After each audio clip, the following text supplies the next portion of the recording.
To the whole issue of Goldman Sachs now. The bank reportedly scanning internal emails for the term Muppet and other evidence that employees referred to clients in derogatory ways. The decision was made after a Goldman executive named Greg Smith resigned last week and penned an explosive article about Goldman Sachs, an op-ed piece for the New York Times.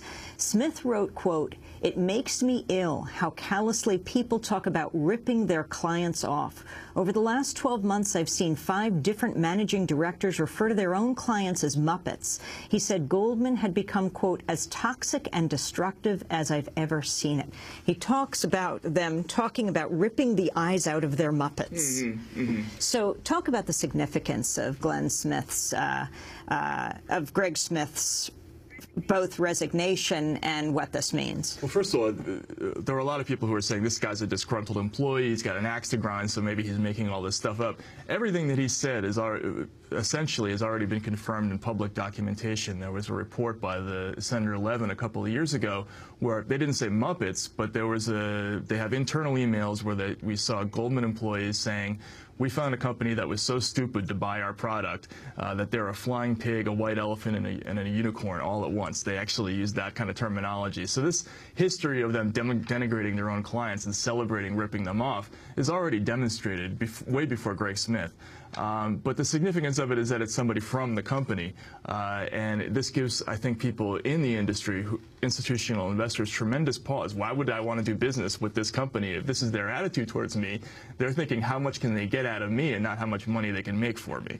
That's the problem. I was troubled, however, when I read that op-ed piece, that Smith almost seemed to be saying that at one time Goldman Sachs was an ethical company, and in recent years it's had a shift, as if almost the current CEO and the current leadership was responsible for the problem.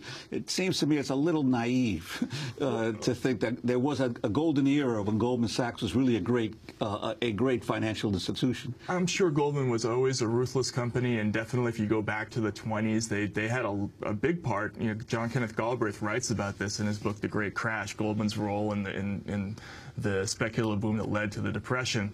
But to give them credit, there was a time, and I knew people who worked at Goldman when I lived in Russia, and they had this credo in the company, which was long-term greedy. In other words, we want to make money, but we want to make money for the long term. And I think that changed somewhere in the early 90s to the early part of the last decade.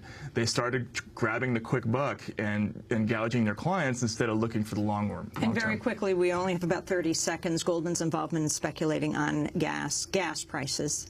Well, Goldman is the leading commodities. They have their Goldman Sachs Commodities Index is where everybody goes to speculate on commodities. So they've always been a leader in pushing up commodities booms, like in 2008 when the oil went to $149. Goldman always has a central role in that, them and Morgan Stanley. So yes, whenever you see a big bump in gas prices, always look to those two banks.